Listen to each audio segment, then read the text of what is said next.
اور جب یہ جان لو کہ وہ تمہیں پہچانتا ہے تو بس اس کا پہچاننا کافی سمجھو، اور یہ طلب نہ کرو کہ اب اس کے پہچاننے کے بعد دنیا میں کوئی اور بھی تمہیں پہچانے۔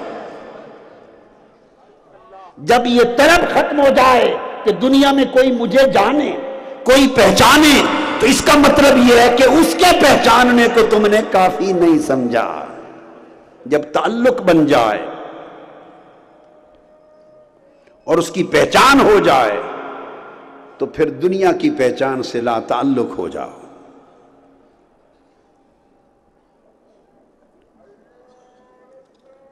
حضرت فضیل بن ربیع بیان کرتے ہیں کہ ہارون الرشید نے مکہ معظمہ میں حج کیا، ہم ساتھ تھے، حج سے فارغ ہو کے کہا کہ آؤ مردان حق اور اولیاء میں سے کوئی مرد کامل ہو تو اس کی زیارت کو چلیں۔ میں ہارون الرشید کو لے کر حضرت فضیل بن ایاز کے حجرے میں لے گیا، گھر جا پہنچے، دروازہ کھٹکھٹایا، حضرت فضیل ابن ایاز نیچے اترے، کنڈی کھولی، دیکھا کہ خلیفہ وقت ہارون الرشید آیا ہے، چراغ بجھا دیا اور اندر بلا لیا، مصافحہ ہوا، ہارون الرشید کا ہاتھ اپنے ہاتھ میں لے کر جب مس ہوا تو فضیل ابن ایاز ایک ٹھنڈا سانس لے کر کہنے لگے اتنا نرم و نازک ہاتھ، اس کے دوزخ میں جانے پر بڑا تعجب ہوگا۔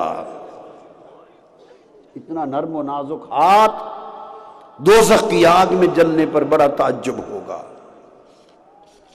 یہ جملہ سن کر ہارون الرشید کی چیخ نکل گئی، دھاڑیں مار کے رونے لگا۔ اس نے کہا حضرت فضیل ابن ایاز کو، حضرت کوئی نصیحت کرے۔ فرمایا امیر المومنین، نصیحت یہ ہے کہ تمہارا باپ حضور سید عالم صلی اللہ علیہ وسلم کا چچا تھا، اس نے آقا سے درخواست کی کہ حضور مجھے اپنی قوم پر امیر بنا دیں، امیر۔ حضور علیہ السلام نے فرمایا چچا قوم کی بجائے میں تمہیں تمہاری اپنی جان پر امیر بناتا ہوں، اپنی تمہاری زندگی پر امیر بناتا ہوں۔ اگر زندگی میں ایک سانس تمہارا اللہ کی فرما برداری میں بسر ہو جائے تو یہ کہیں بہتر ہے اس سے کہ 1000 سال تک لوگ تمہاری فرما برداری میں زندگی گزارتے رہیں۔ لوگ تمہارے فرما بردار بن جائیں، ان کی فرما برداری قیامت میں تمہیں نفع نہ دے گی، قیامت میں تمہارا ایک سانس رب کی فرما برداری میں بسر ہوگا تو وہ بھی نفع دے گا۔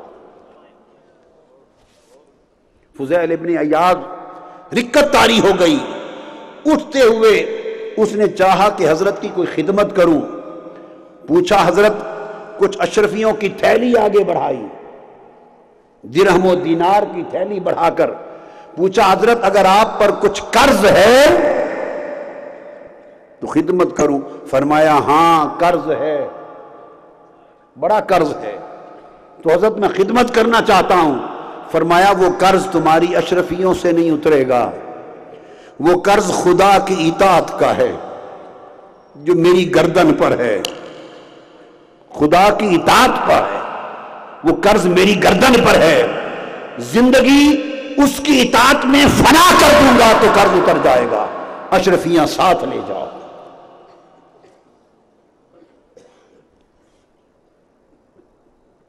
ابراہیم بن ادہم رضی اللہ تعالی عنہ رحمہ اللہ تعالی گھر میں محل میں سوئے ہیں، چھت پر قدموں کی آہٹ سنائی دی،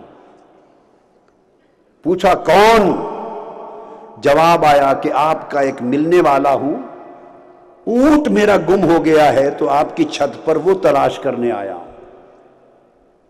حضرت ابراہیم بن ادہم نے فرمایا ارے گھر کی چھت پر کبھی اونٹ ملتا ہے؟ اس نے جواب دیا اگر چھت پر اونٹ نہیں ملتا تو ابراہیم بن ادہم تم تخت پر خدا کو کیسے تلاش کرتے ہو، خدا کو کیسے پاؤ گے؟ ہیبت زدہ ہو گئے اور اسی حالت ہیبت میں صبح دربار میں بیٹھے تھے کہ ایک رعب اور دبدبے والا شخص دربار میں آیا، دائیں بائیں تکتا تکتا آپ کے پاس آ کے کھڑا ہوا، کسی کو پوچھنے کی کوئی بات کی سکت نہ تھی، اور تلاش کرنے لگا۔ ابراہیم بن ادھم سلطان تھے، بلخ بخارا کے سلطان تھے، عظیم سلطنت بلخ کے۔ تو آپ نے پوچھا کیا تلاش کرتے ہو؟ اس نے کہا سلطان میں اسے ہوٹل سمجھ کے آیا تھا اس جگہ کو، اور قیام کرنا تھا 2-3 دن، تو اندر آ کے دیکھا ہے تو یہ تو میں نے دیکھا کہ ہوٹل بھی نہیں ہے، یہ سرائے ہے، اس لیے بس اب واپس جانا چاہتا ہوں۔ تو ابراہیم بن ادھم نے کہا یہ تخت شاہی ہے، دربار ہے سلطنت کا، تمہیں سرائے کیسے نظر آئی؟ اس شخص نے کہا سلطان ابراہیم بن ادھم یہ بتا تجھ سے پہلے یہاں تخت پر کون تھا؟ کہا میرا باپ۔ اس سے پہلے کون تھا؟ میرا دادا۔ کہا پھر تمہارے بعد کون ہوگا؟ میرا بیٹا، میرا پوتا۔ اس نے کہا کہ پھر وہ کہاں ہیں؟ اس نے کہا وہ سب چلے گئے، تم کہاں جاؤ گے؟ میں بھی چلا جاؤں گا۔ تو جس میں جو آئے چلے گئے اسی کو سرائے نہیں کہتے تو اور کس کو کہتے ہیں؟ تم کس جماؤں کے لیے بیٹھے ہو؟ طرف اٹھا، رکت تاری ہو گئی، چند دوستوں کو ساتھ لے کر جنگل میں نکل گیا سلطان ابراہیم بن ادھم کہ جاؤ آؤ کسی کی تلاش کریں۔ دوستوں سے بچھڑ گیا، ایک ہرن نظر آیا، دیکھا تو طبیعت نے چاہا کہ چلو ہرن کو شکار ہی کر لیں، شکار کے لیے اس کی طرف متوجہ ہوا تو ہرن بول پڑا سلطان اب میرا کیا شکار کرے گا؟ تو خود اب ان قریب شکار ہونے والا ہے، خود شکار ہونے والا ہے۔ ہرن کی آواز سن کر اس کا دل نور باطن سے جگمگا اٹھا، اس کو لات ماری اور انطاکیہ کے سمندر کے کنارے جگی بنا کر مولا کا فقیر بن گیا۔ حنبل کے پاس پردہ دار خاتون آئی اور اس خاتون نے آ کے سوال کیا حضرت فرمائیں میں سوت کاٹتی ہوں، سوت گھر کی چھت پر، کبھی کبھی بادشاہ کی سواری گزرتی ہے ہماری گلیوں سے اور اونچے اونچے انہوں نے چراغ اور قندیل اٹھائے ہوتے ہیں، تو دیر تک ان کی روشنی میں بھی سوت کاٹتی رہتی ہوں، تو وہ ذرا اس وقت کاٹنا تیز ہو جاتا ہے، روشنی زیادہ ہوتی ہے۔ مسئلہ یہ پوچھنے آئی ہوں کہ وہ جو اس وقت روشنی میں سوت کاٹا جاتا ہے میرے لیے حلال ہے یا حرام؟ اس خاتون کا یہ سوال کرنا تھا، یہ سوال کرنا تھا۔ کن کے پاس آئی تھی؟ امام احمد بن حنبل کے پاس، زمانہ حضرت بشرحافی کا تھا۔ خاتون نے سوال کیا، امام احمد بن حنبل کانپ اٹھے، تڑپ اٹھے اور فرمانے لگے خاتون جواب بعد میں بتاؤں گا، پہلے یہ بتا کہ تو ہے کون؟ زہد کا یہ عالم، ورع کا یہ عالم، پہلے بتا کون ہے تو؟